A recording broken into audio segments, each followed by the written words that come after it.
Premanisme menjadi fenomena lama yang tak kunjung tuntas. Aksi ini merugikan berbagai kalangan termasuk iklim investasi dan juga dunia usaha. Belakangan aksi premanisme ramai dilakukan dengan berkedok ormas. Pemerintah pun gerah dan membentuk sebuah satgas anti premanisme. Apakah ini cukup efektif meredam praktik premanisme berkedok ormas? Betulkah praktek premanisme tumbuh subur karena ada faktor kekuasaan yang mendukung? Kita akan bahas bersama narasumber kami malam hari ini. Sudah hadir Wakapolri periode 2013-2014, Komjen Pol Purnawirawan Ugro Seno. Pak Ugro, selamat malam. Selamat malam, Mbak. Ini jenderal turun gunung ini harus isunya ini. Udah naik gunung tapi ini turun gunung lagi. Pak Ugro, terima kasih Pak waktunya bersama kami malam hari ini. Dan kami masih menantikan kuasa hukum dari Hercules, Sunan Kalijaga, yang sebentar lagi akan bergabung dalam diskusi malam hari ini. Dan juga sudah hadir advokat penegak hukum anti premanisme atau Tumpas, AP Hutauruk. Bang AP, selamat malam. Selamat malam. Dan juga pakar hukum pidana Universitas Trisakti, Asmi Syaputra. Bang Asmi, selamat malam. Selamat malam. Terima kasih sudah hadir bersama kami juga. Saya ke Bang AP dulu yang pekan lalu langsung ke Komisi 3 menyampaikan tuntutan, usulan, atau apapun itu namanya, Bang Ape. Yang menarik statement Bang Ape saat itu di depan Komisi 3, bahwa premanisme ini ada backingnya. Backing dimaksud itu seperti apa, Bang Ape? Tentu yang kami maksudkan adalah aparat-aparat juga ya, termasuk penguasa. Kalau kita mau jujur, kita coba lihat latar belakang ormas masing-masing. Apakah di dalamnya ada tersangkut aparat-aparat penguasa, pejabat-pejabat publik yang menjadi dewan pembina atau dewan penasehat. Tentu hal ini akan menyebabkan pemberantasan premanisme itu tidak efektif karena cenderung mereka berlindung di balik kekuasaan formal maupun informal. Itu dasar kami. Oke, baik. Prakteknya di lapangan seperti apa yang ditemukan sehingga kemudian memutuskan ke Komisi 3 menyampaikan keluhannya. Tapi sebelumnya sempat ingin bertemu dengan Kapolri. Tapi sudah bertemu? Kita bertemu dengan Kabareskrim. Oke. Ya. Nah, kita juga sebenarnya sudah menyampaikan semacam semangat kebersamaan untuk memberantas kejahatan premanisme. Dan dalam media ini juga saya harus menyatakan, ayo kita sama-sama menyatakan kejahatan premanisme itu masuk kualifikasi kejahatan luar biasa atau extraordinary crime. Karena tidak saja itu sekedar mengganggu ketertiban masyarakat, tapi menurut pengalaman kami dia sudah menyentuh keamanan negara. Karena bisa saja preman-preman ini kemudian menggerus semangat nasionalisme yang akhirnya ada gesekan di arus bawah menyebabkan adanya paham-paham disintegrasi yang berkembang. Demikian. Oke, ini satu level lagi ya, masuk ke kasus yang disamakan dengan kasus korupsi. Menurut Bang Ape seperti itu. Saya ke Pak Ugro dulu. Pak Ugro berbicara mengenai premanisme. Ini tadi Bang Ape mengatakan sudah bisa disamakan dengan kasus korupsi. Tapi kan praktek premanisme ini memang bisa dikatakan sekarang lagi operasi Pak Ugro. Memang ditangkep-tangkepin. Tapi nanti operasi selesai, ramai lagi nih biasanya, Pak Ugro. Ya. Jadi ormas yang melakukan tindakan-tindakan melawan hukum, mengarah kepada tindakan-tindakan dengan sebutan preman lah, premanisme seperti itu, sebetulnya kan bisa ditangani sejak awal kalau masing-masing aparat nih, saya katakan aparat kepolisian, aparat TNI, aparat pemerintah daerah, sampai Mendagri, dan aparat satu lagi dinas sosial, melaksanakan tugas dengan sebaik-baiknya, rutin aja. Ini saya rasa tidak akan terjadi. Saya masih ingat bahwa kalau model shock terapi, kita ingat tahun 80-an ada Petros, ada operasi sabu jagat, itu pun juga tidak menyembuhkan. Akhirnya akan muncul kembali. Jadi menurut saya ada sikap apatis dari aparat ini. Karena semuanya ya mungkin sejak politik mulai masuk ke semua lini. Ini akhirnya konsentrasi semua aparat ini banyak ke politik. Ini yang membahayakan bagi saya. Jadi ini kritik internal juga ya untuk harus diakui di situ. Sehingga tugas pokok yang sebenarnya harus dilaksanakan sesuai dengan fungsi pemerintah bidang masing-masing amanat undang-undang ini tidak dilaksanakan baik. Akhirnya tumbuh organisasi-organisasi masyarakat yang sifatnya seperti preman ini seperti tumbuhnya jamur di musim hujan seperti itu. Nah, sekarang sudah panik. Coba zaman dulu masih kita bergabung dengan ABRI nih. Kalau ada yang memakai jaket ABRI dulu, jaket TNI atau Polri, itu pom ABRI pasti kalau operasi di jalan nangkep beberapa jaket ABRI, loreng dan sebagainya, dikumpulkan, dibuang. Sehingga orang takut pakai itu.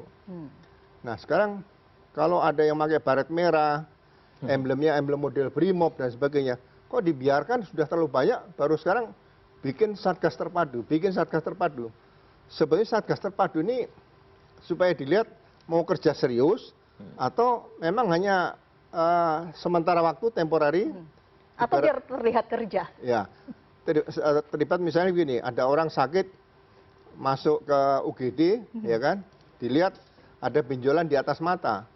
Apakah harus langsung dioperasi? Padahal itu hanya bisul biasa seperti itu. Jadi sebaiknya masalah preman ini, masalah organisasi masyarakat yang bertindak seperti preman ini didiagnosa dulu, dianalisa bagaimana terapi yang bagus. Salah satu contoh gini, bukti banyak preman yang sudah tumbuh berkembang biak ini, berarti ada lapangan kerja yang tidak bisa menampung. Saya berani katakan, Undang-Undang Kepolisian nomor 2 tahun 2002, itu di pasal 3 ada, disebutkan bahwa fungsi pemerintah di bidang kepolisian itu adalah penanggung jawab Polri, pelaksana Polri. Tapi Polri dibantu oleh kepolisian khusus, PPNS, dan 3 Pam Swakarsa. Nah, ketiga komponen ini kan harus diatur oleh undang-undang. Nah, yang sudah diatur undang-undang adalah kepolisian khusus dan PPNS. Bentuk Pam Swakarsa belum. Padahal ini kalau diarahkan menjadi industri security, industri pengamanan. Saya sudah hitung waktu saya kabarkan dulu. Kalau ini bisa muncul undang-undang Pam Swakarsa atau undang-undang industri security, 20 juta tenaga kerja bisa diserap di sini. Kalau 20 juta tenaga kerja bisa diserap di sini, apakah masih ada ormas-ormas yang malah minta duit saya? Kan nggak ada. Jadi ditingkatkan menjadi profesi, bukan tenaga kerja biasa seperti itu. Jadi solusi juga dicarikan, bukan hanya sekarang ini karena panik, nangkap, diproses, aparat akhirnya kecapean di situ, ya kan? Hasilnya pertama mungkin efektif, tapi hari kedua dan sebagainya dan seterusnya mungkin sudah tidak efektif lagi. Oke, tapi Pak Ugro apakah setuju tadi disampaikan Bang Ape bahwa ini premanisme ramai menjamur begitu karena memang ada backingnya begitu Pak Ugro? Dijawab usai jeda Pak ya. Kita break dulu, kami akan kembali sesaat lagi.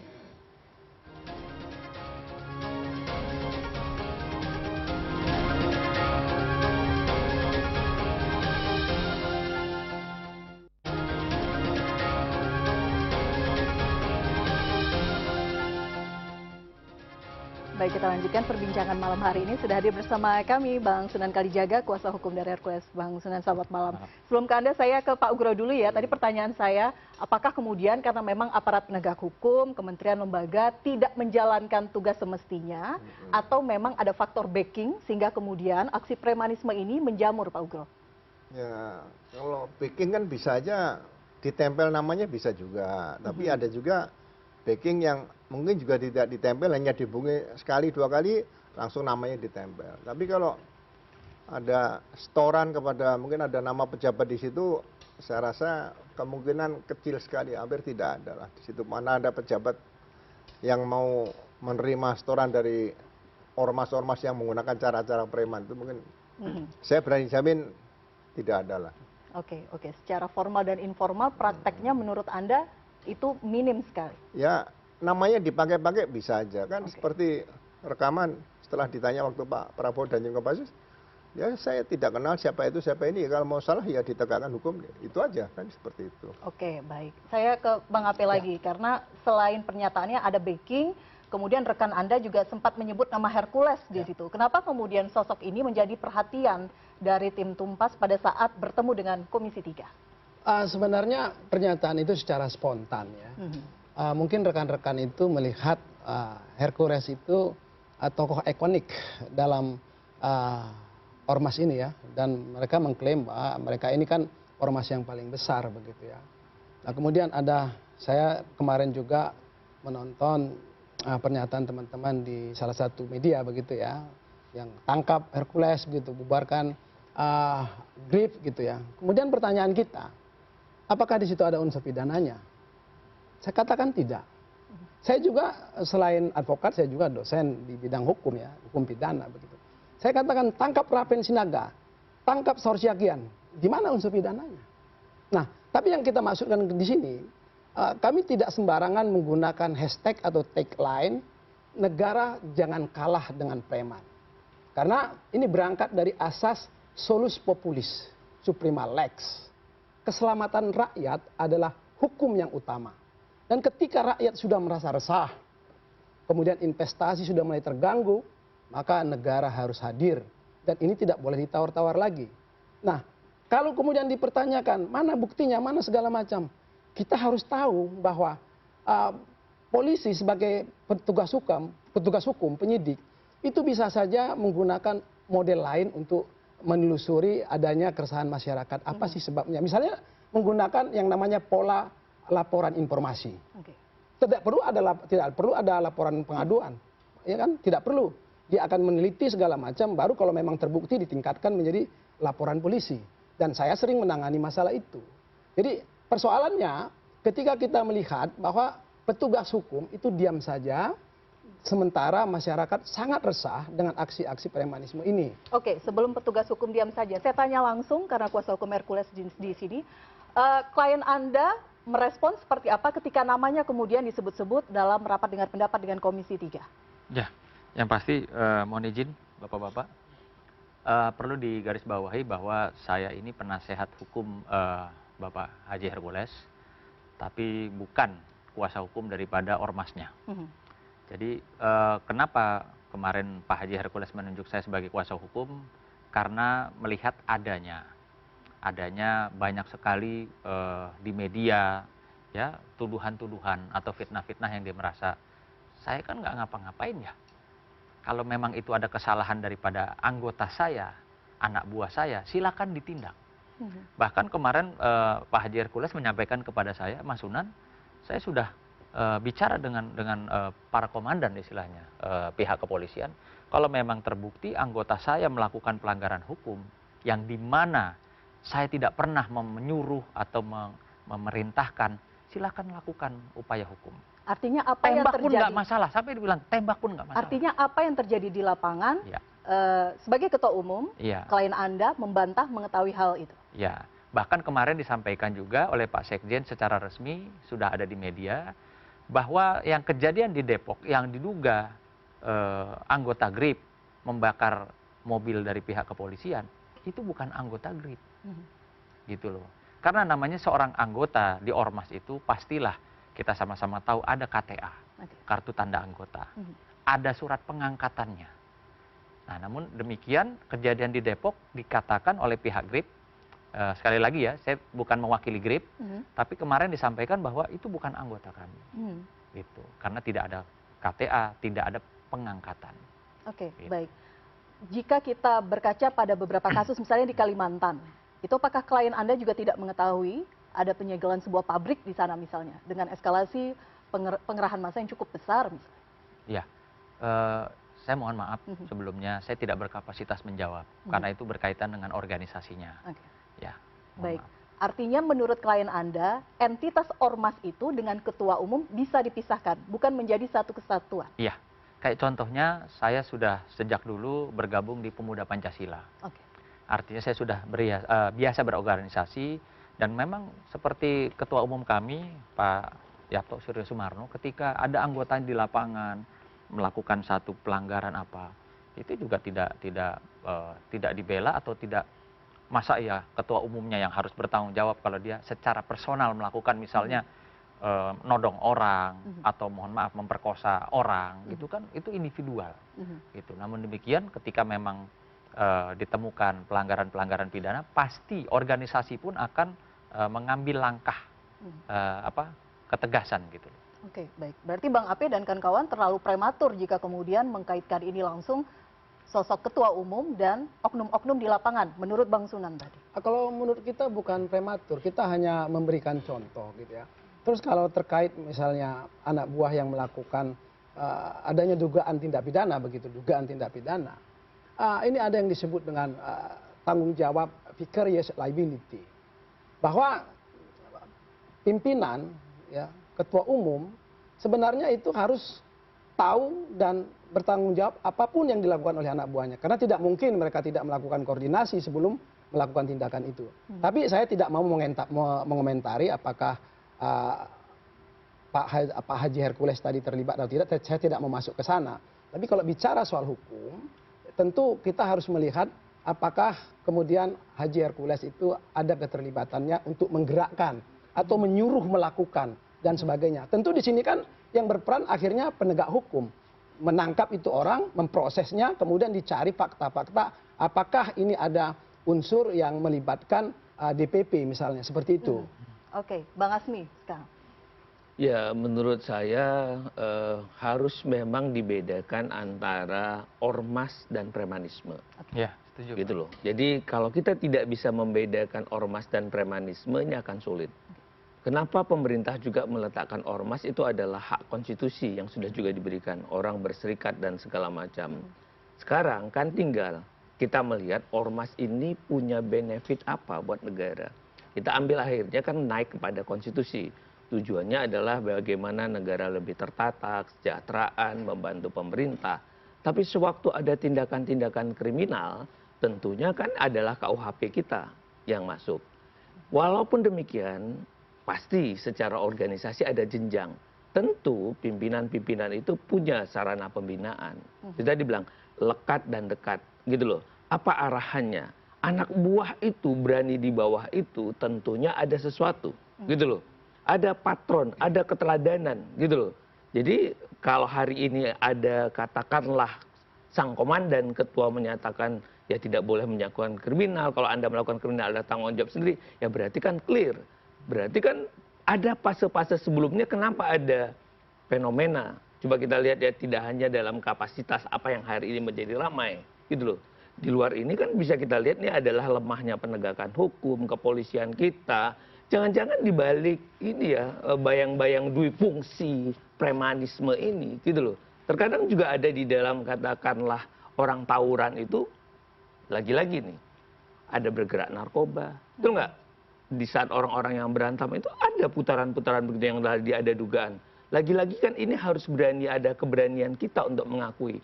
Sepanjang kita terus sembunyikan, sampai unta pakai sepatu roda juga nggak akan pernah tuntas. Mau satgas apapun dibuat.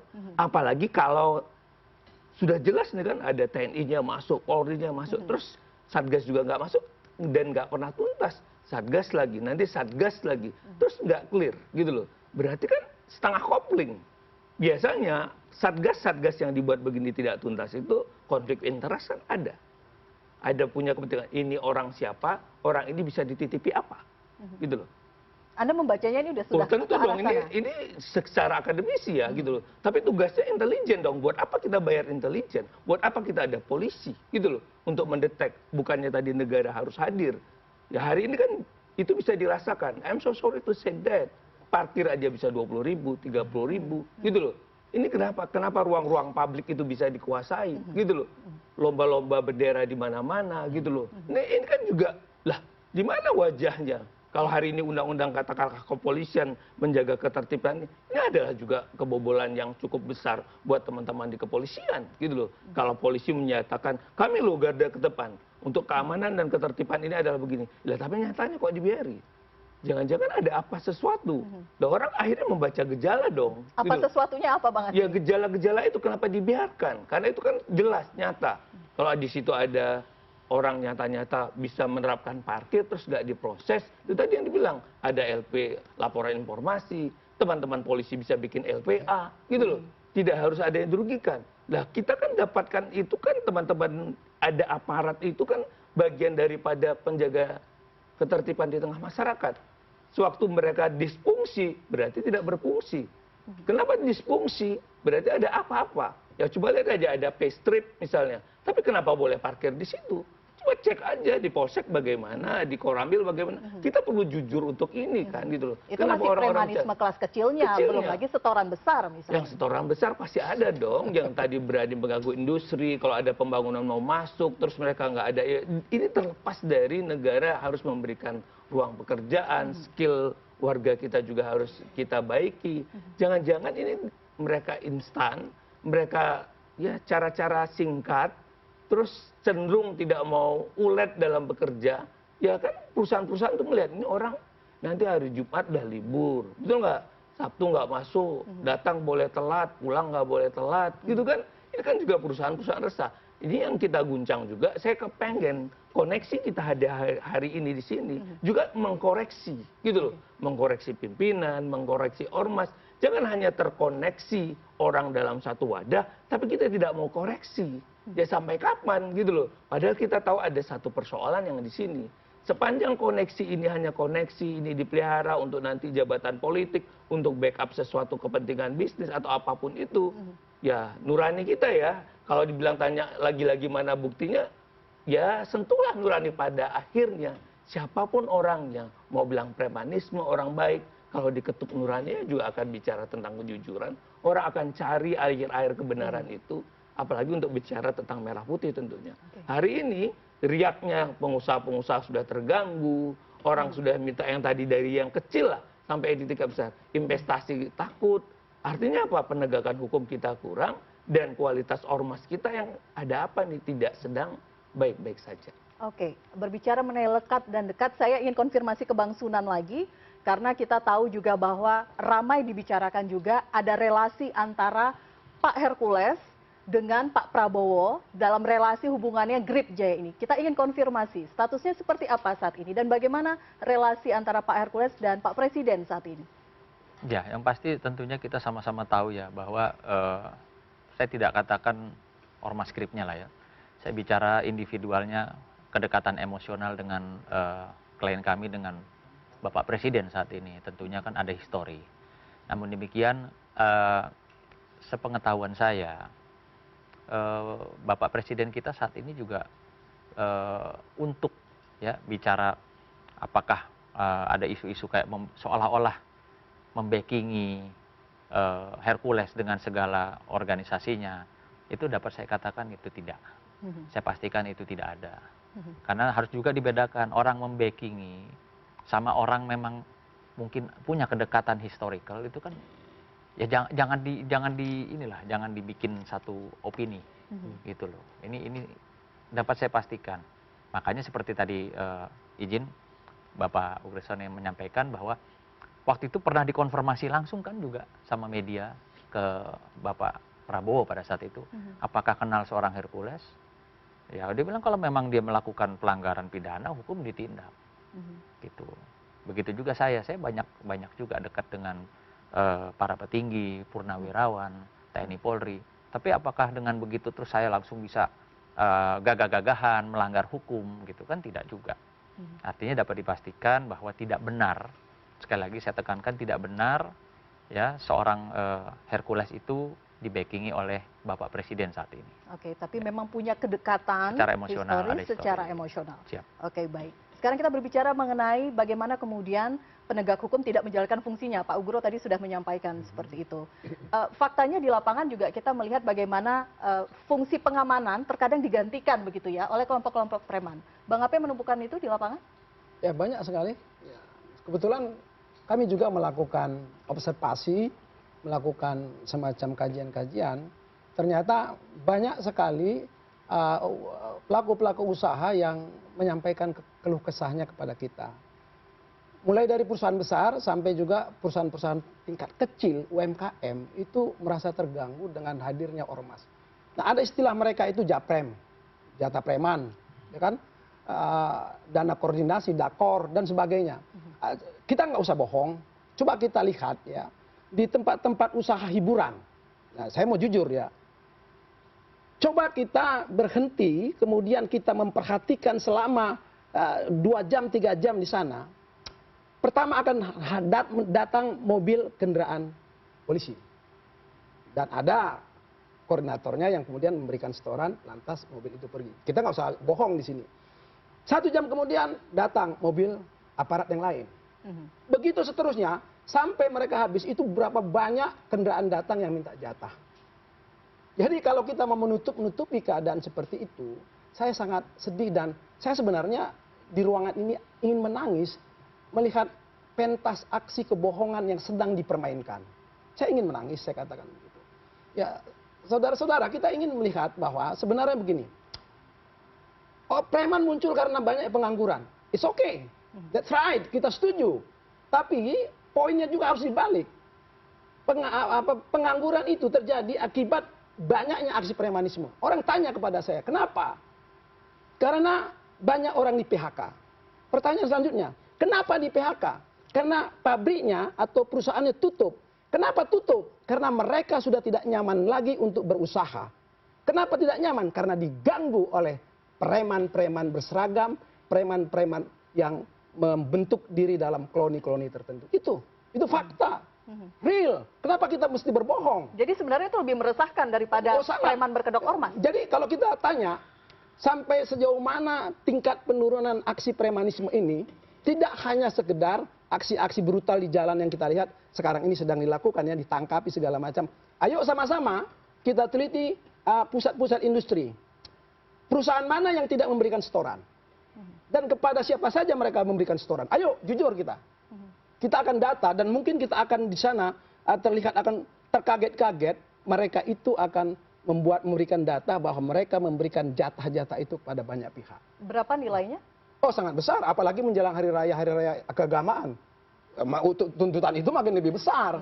Nah itu, jadi kita nggak usah bohong, ayo sama-sama. Maka saya katakan, kita harus melakukan investigasi, kemudian saya nggak mau kemudian berasumsi siapa yang melakukan aksi-aksi kriminal, tapi ayo kita lakukan bersama-sama. Itu saran saya, tapi ini fakta, dan saya kalau dimintai kajian seperti itu, kami pun siap. Nah itu maksudnya. Oke, baik. Jadi kita tidak hanya berkedok ormas, berkedok wajah lain juga ada, nominal juga angkanya cukup fantastis. Sangat fantastis, dan makanya waktu di Komisi 3 itu saya mengatakan sebenarnya kalau saya tidak menunjuk organisasi atau pihak tertentu, saya mengatakan preman itu ada yang preman berseragam, preman berdasi, yang kemudian teman-teman kemarin itu yang waktu bicara ya, koruptor misalnya begitu ya, ada juga preman berjubah. Bagaimana preman berjubah ini kemudian mengamputasi, bahkan mendistorsi yang namanya basic right orang untuk melakukan ibadah. Preman, ya preman. Bentuk organisasi, tidak. Tapi mereka menjalankan aksi-aksi preman. Itu. Dan itu dibiarkan. Bang Hasbi tadi ada mau menambahkan? Iya, motif dan modusnya itu kan macam-macam. Mereka kadang bisa bikin proposal. Proposalnya itu entah kapan diadakan, tapi seolah itu tadi, coba kita kolek, kita himpun, ini apa gitu loh. Nanti dibilang untuk mengemas tidak menjadi pemerasan, mereka bikin padahal kadang eventnya tidak ada, kegiatannya tidak ada. Kita seperti ketemu penipu dan penipu yang kena tipu terkadang, gitu loh. Itu bisa dilaporkan tidak ke polisi? Ya seharusnya bisa dong, gitu kan.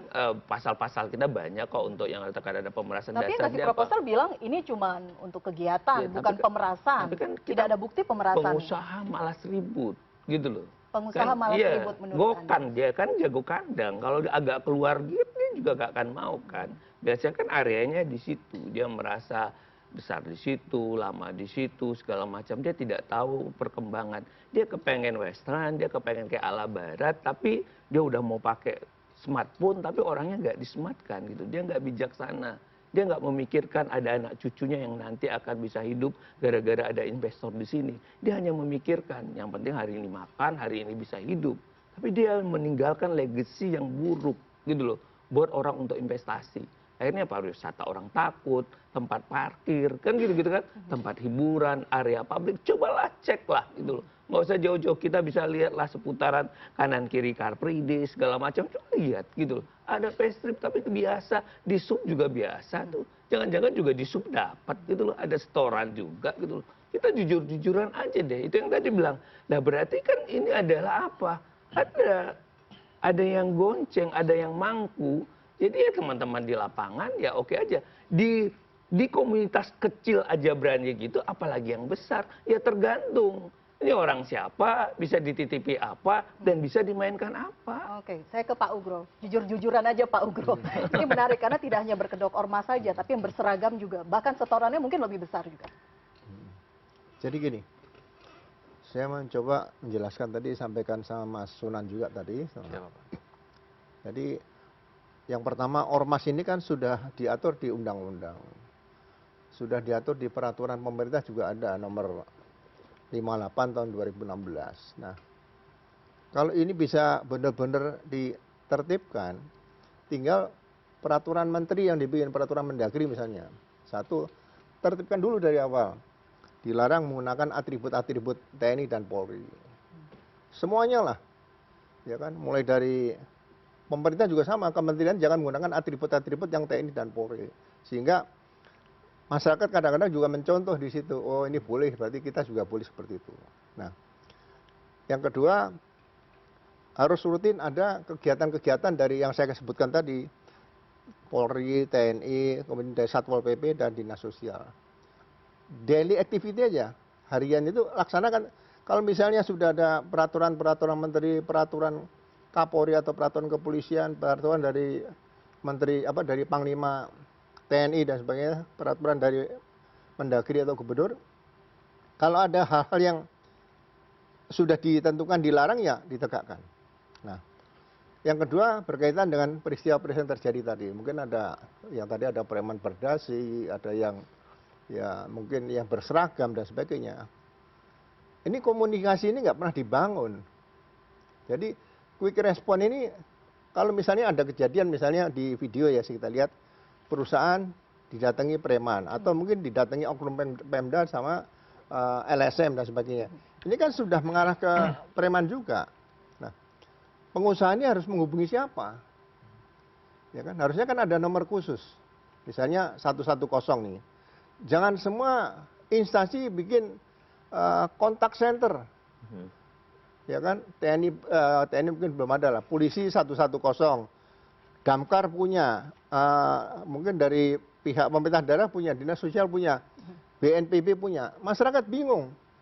Mau menghubungi kemana? Ya, cukup misalnya 911 satu kalau mau dibangun di bawah Komdigi misalnya gitu. Tapi ini bisa hubungan dengan semua aparat.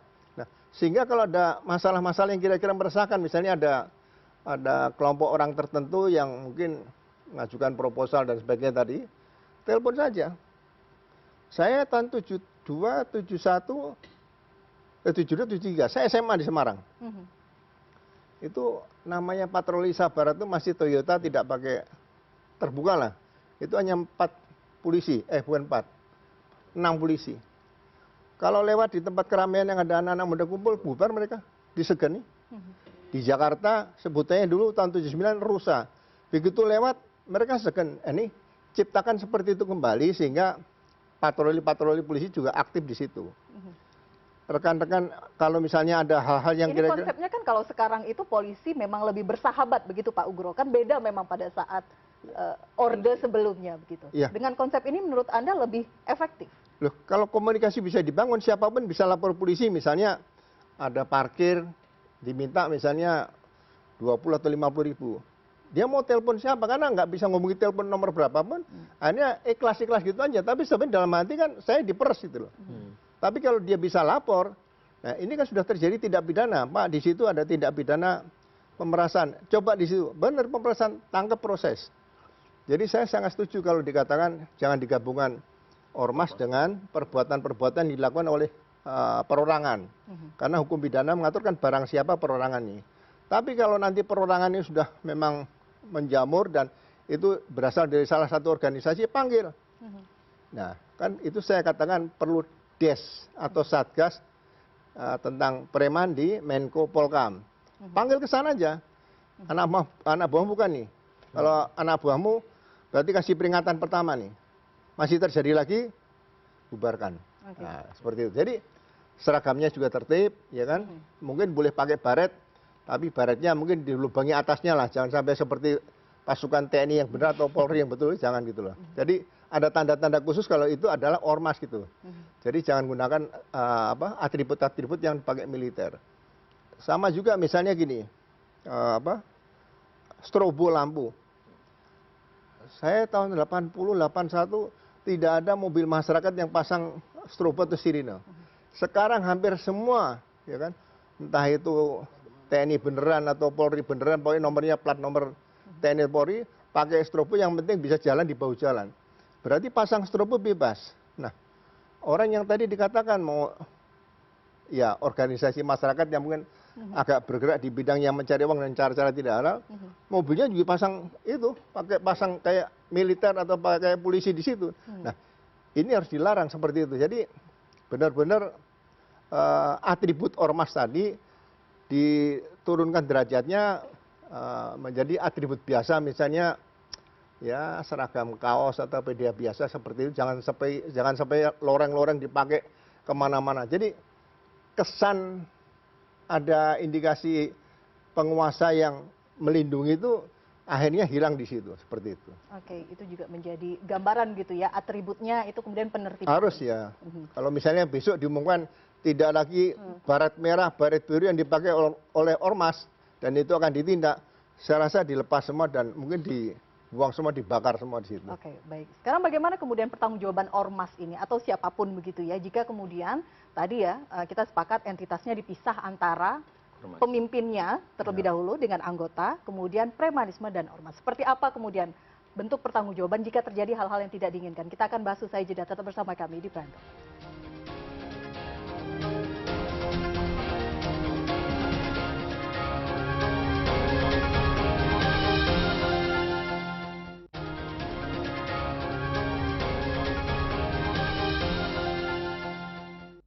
Ya, pemerintah harus bersikap tegas ya, apalagi sekarang kan dipimpin oleh Presiden Prabowo yang dari TNI gitu ya, maksudnya harus tegas dan benar-benar kalau bisa diberantas dari akar-akarnya sampai tuntas karena sangat meresahkan, terutama untuk ibu-ibu seluruhnya lah, mungkin masyarakat kan kita kagak tahu. Yang saya lihat tuh, yang saya lihat sekarang nih, yang polisi-polisi pun kalah sama ormas menurut saya itu, yang dibakar yang di Depok itu.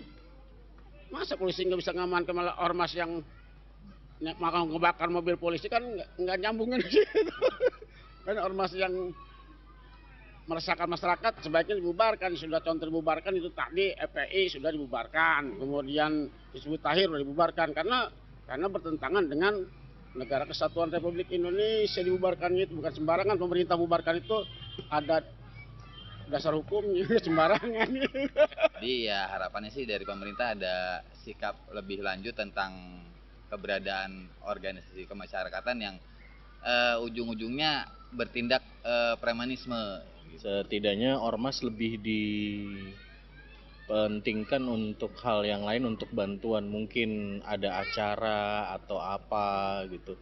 Ya kita ini aja pengertian aja gitu loh. Kalau ormas itu juga penting juga sebenarnya untuk masyarakat, membantu untuk setiap mungkin ada acara atau ada apa gitu kan, mereka juga membantu juga, sehingga setidaknya untuk memberikan ruang juga untuk mereka agar di publik bisa berguna untuk masyarakat juga sih, kayak gitu aja. Baik, itu dia tadi suara dari warga yang memang cukup meresahkan begitu ya. Tidak hanya bagi warga biasa saja, tapi kalangan dunia usaha juga sudah menyampaikan gitu. Bahkan Presiden juga cukup gerah begitu karena mengganggu iklim investasi di tanah air. Padahal saat ini kondisi perekonomian Indonesia dan bahkan secara global tidak dalam kondisi baik-baik saja. Saya ke Pak Ugro lagi, tadi ada statement dari warga. Polisi kalah sama preman, Pak. Gimana Pak Ugro? Jadi menurut saya bukan kalah, ada keraguan-raguan, ya kan? Jadi ya kita pernah jadi Kapolsek, jadi Kapolres dan sebagainya, jadi Kapolda. Ini harus sering bicara dengan anak buah, ya kan? Sebagai contoh begini, waktu perampokan Bank CMB di Medan, anggota Brimob saya mati ditembak oleh pelaku kejahatan yang masuk ke bank, kemudian menembak polisi. Padahal polisi bersenjata, akhirnya senjata dirampas. Saya sampaikan anak buah, yang lain kalau Anda sedang jaga di bank, kalau ada orang masuk bank bawa senjata, tembak kepalanya, jangan tembak kaki. Karena kalau ke bank itu harus bawa uang, bukan bawa senjata, gitu loh. Tapi saya berikan di publik, saya bicara di media, sehingga kalau ada orang masuk bank sambil menenteng senjata, berpikir 2-3 kali kan gitu. Nah ini kan harus yang tegas.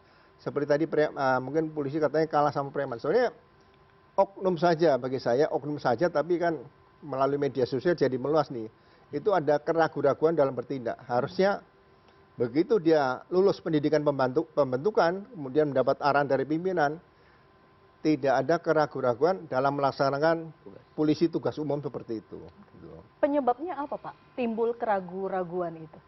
Ya, kurangnya santi aji, santi karma yang diberikan oleh pimpinan pada saat dia bertugas pertama. Saya Letnan 2 tahun 79 awal bertugas pertama, masih ingat. Komandan saya Letnan 1 Alek Lumopa dari pelopor. Anda kalau memberhentikan kendaraan malam hari, dan kendaraan itu misalnya sedang mogok di pinggir jalan, Anda berikan penghormatan. Selamat malam, apa yang bisa kami bantu? Itu prosedur tetap yang harus dilakukan. Jangan ada mobil berhenti, patroli polisi lewat seperti itu. Jadi kita pasti ingat, pertama kali komandan-komandan yang membawa kita itu, apa yang disampaikan kita masih selalu ingat. Nah, inilah yang harus disampaikan oleh para pimpinan di tingkat-tingkat yang pertama kali awal itu, untuk mengisi setelah mereka lulus pendidikan pembentukan, arahan-arahannya harus dimasukkan kepada mereka yang baru jadi polisi. Mereka kan baru dari SMA nih, terus dididik menjadi polisi. Itu harus diisi terus. Bagaimana tentang tugas polisi sebenarnya. Jangan ada ragu-ragu.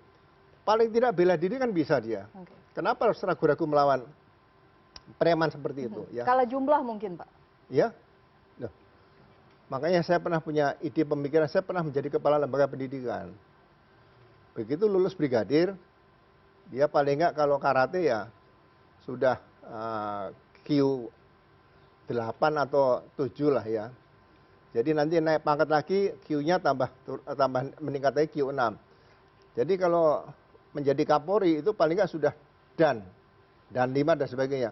Jadi bela diri itu harus diberikan di situ. Jadi tidak harus dengan senjata menembak, tapi dengan bela diri aja masyarakat udah tahu nih, polisi pasti ahli bela diri semua. Tidak ada preman yang berani melawan polisi, kalau polisi ahli bela diri semuanya. Oke, baik. Jadi ada keraguan-raguan menurut analisa Pak Ugro. Oke, Bang Ape, apakah betul ada keraguan-raguan itu pada saat penegakan? Ini menarik karena suara dari masyarakat yang mengatakan polisi kalah sama aksi premanisme. Ya, sebenarnya tidak hanya sekedar kalah ya, tapi kita melihat dari aspek lain, polisi juga sering melakukan yang namanya police brutality. Berkedok di balik penegakan hukum, alih-alih polisi justru melakukan tindakan melawan hukum. Nah, oleh karena itu seringkali kemudian pihak-pihak yang kepentingannya tidak diakomodir oleh hukum menggunakan sarana pemaksa sekunder. Sarana pemaksa sekunder itu adalah organisasi massa yang membungkus dirinya dengan aksi-aksi premanisme. Karena dengan gaya-gaya itu, nah, cost production yang dikeluarkan itu lebih irit. Karena mereka cukup membayar jasa preman, kemudian bisa menduduki sebidang tanah, atau mengeksekusi orang-orang yang dianggap tidak membayar hutang. Di sini kita lihat bahwa law enforcement itu menjadi hal yang penting untuk menegakkan supremacy of the law, sehingga hal-hal yang berhubungan dengan aksi-aksi premanisme itu dapat diatasi. Bang Hasmi. Oh iya, keraguan-raguan anggota itu bisa saja terjadi karena memang di kepolisian sendiri juga terkadang itu ada SOP, ada kadang perkap Kapolri dan lain sebagainya gitu.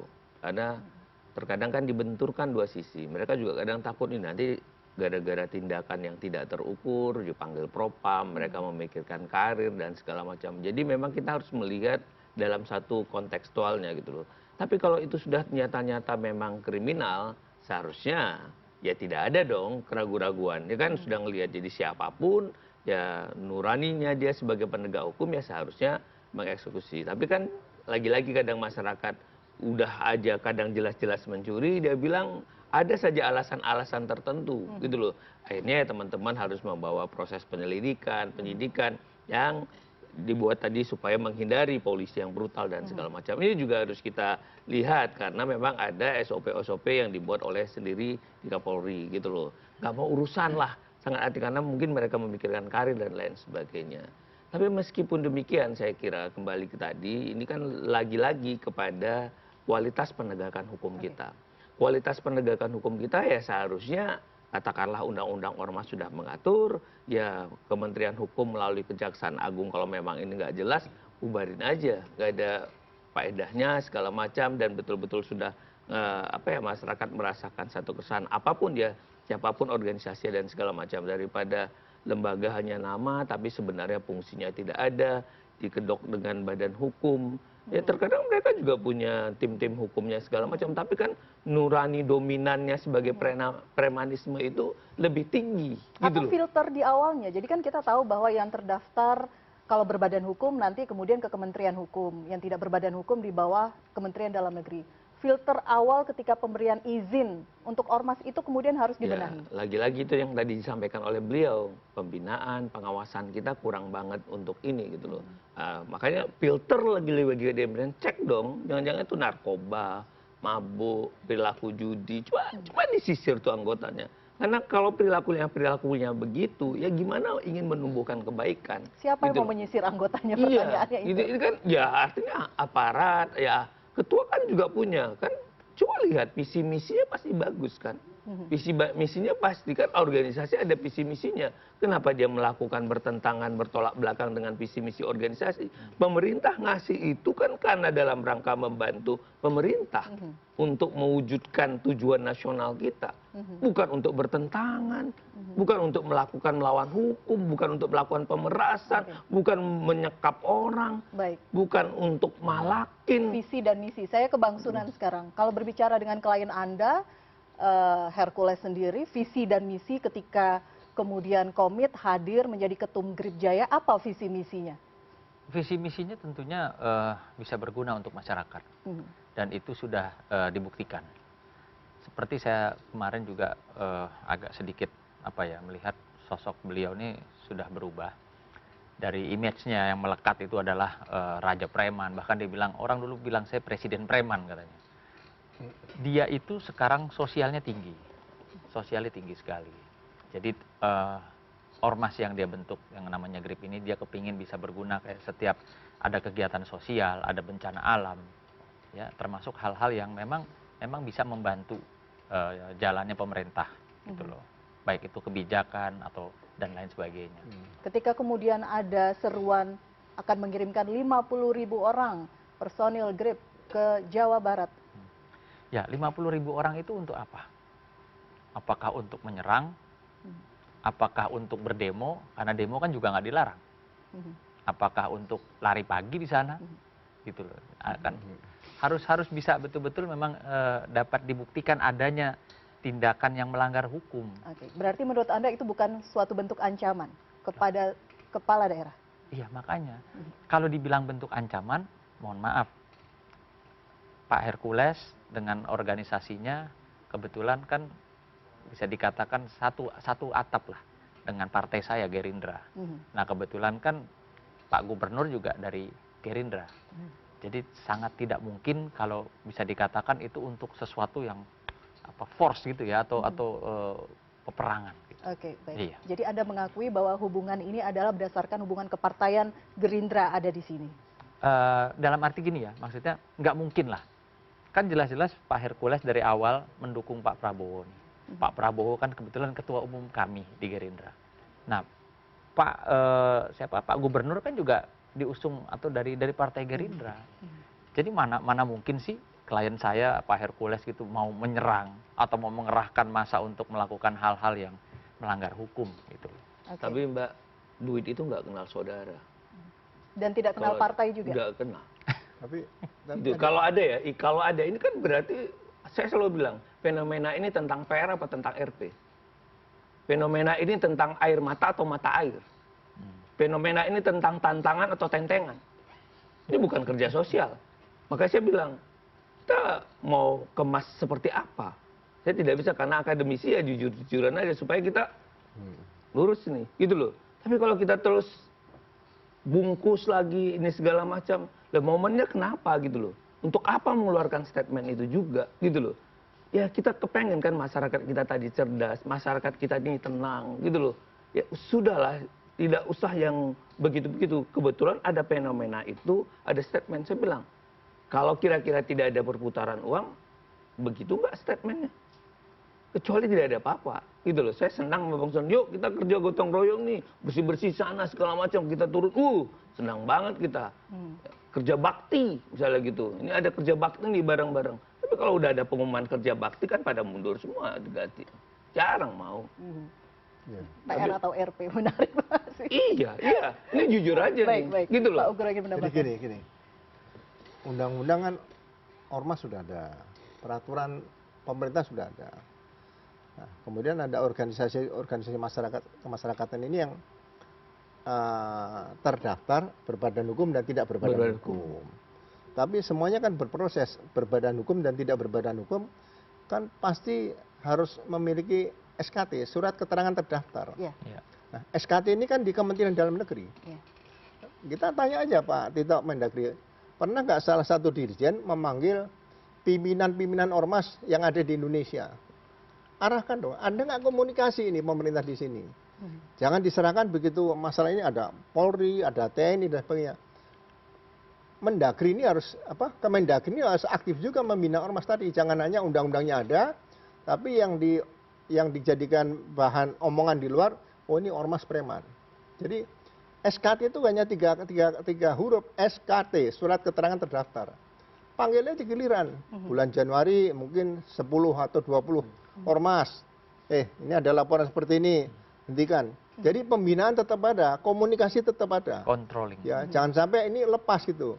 Sama dengan kita komunikasi sama yang maha kuasa ini kan, kalau saya Islam kan sehari 5 kali. Iya, Pak. Nah, kita kan nggak pernah bergaya preman kalau ibadahkan seperti itu. Tapi karena aturannya syariatnya seperti itu. Jadi kembali lagi kuncinya komunikasi, pembinaan ini ada yang macet di pemerintah yaitu di Kementerian Dalam Negeri seperti itu. Oke.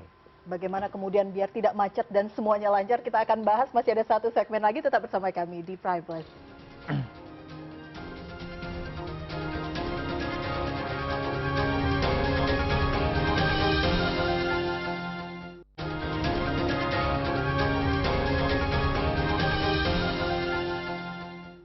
Baik, kita lanjutkan Prime Plus. Sebagai penutup closing statement, silakan Bang. Ya, sebagai upaya untuk memberantas aksi premanisme ini, maka penegakan hukum itu menjadi hal yang penting. Nah, ormas-ormas yang melakukan aksi-aksi premanisme ini akan semakin marak ketika mereka merasa mempunyai kedudukan dominan. Bahkan mereka lebih superior dibanding dengan alat-alat perlengkapan negara. Oleh karena itu negara harus hadir untuk menegakkan hukum demi keselamatan rakyat, keselamatan bangsa dan negara. Terima kasih. Oke, baik. Bang Azmi. Ya, ini adalah momentum menurut saya, dan kita percaya kok pimpinan kita, pimpinan nasional dan kemanapun pasti ingin lebih baik suasananya, lebih sejahtera, lebih dekat masyarakat, aman dan segala macam. Tidak ada kisruh seperti ini. Kuncinya cuma satu, yuk semakin kita berbenah, kita terkoneksi dan terkoreksi. Biasa saja untuk kita saling memberikan masukan kritik seperti hari ini. Ada kritik yang ujung-ujungnya ada output solusi, kan kita gugah. Semua bisa salah, tapi kalau kesalahan itu terus kita pertahankan sampai kapan? Yuk kita benarkan, kita luruskan, maju ke depan untuk meluruskan demi merah putih yang lebih baik. Baik, Pak Ugro. Ya, saya kembali menyoroti Undang-Undang Kepolisian pasal 3 tentang fungsi peran fungsi pemerintah di bidang kepolisian. Saya katakan tadi di awal ada bentuk PAM swakarsa. Nah, ini kalau bisa dibuat undang-undang untuk melembagakan industri security, karena ormas-ormas yang memang siap melaksanakan tugas-tugas semacam pengamanan dan sebagainya, mungkin lebih banyak bekerja di situ menjadi profesi sehingga masa depan mereka terjamin, tidak melakukan hal-hal yang kira-kira merugikan masyarakat, negara dan hukum di situ. Jadi sekali lagi mereka akhirnya kita siapkan bisa membantu aparat kepolisian dalam menjaga keamanan ketertiban masyarakat melalui lembaga industri security yang kalau memang diizinkan tahun 2029 Pak Prabowo mungkin selesai, undang-undang tentang industri security segera dibangun untuk mewadahi yang ormas-ormas yang memang siap untuk melaksanakan tugas-tugas pengamanan seperti TNI dan Polri, tapi untuk PAM swakarsa itu saja. Oke, terima kasih. Bang Sunan, kalau Bang Sunan beda sendiri nih closing statement-nya. Bagaimana kemudian memastikan klien Anda betul berkomitmen untuk tadi melaksanakan apa yang sudah Anda sampaikan, termasuk menjaga ketertiban? Ya, itu insya Allah memang sudah dikatakan. Tadi malam juga beliau, klien saya telepon jam 1 malam, bahwa dia tetap pada pendiriannya bahwa di organisasi Grip itu tidak diperbolehkan anggotanya melanggar hukum. Dan ketika memang dapat dibuktikan adanya pelanggaran, dia langsung yang bicara sama pihak kepolisian, tolong dihukum sesuai dengan undang-undang yang berlaku. Baik, terima kasih. Terima kasih Bapak-Bapak sudah bersama kami malam hari ini. Premanisme berkedok ormas bukan sekedar gangguan ketertiban, ini ancaman serius bagi hukum, ekonomi, dan juga wibawa negara. Jika tidak ada tindakan nyata, saatnya warga bertanya kepada negara, masihkah hukum yang berkuasa atau sekedar tutup mata atas aksi premanisme yang merajalela. Saya Elvira Karunisa pamit undur diri, kita jumpa lagi di Prime Press pekan depan. Selamat malam.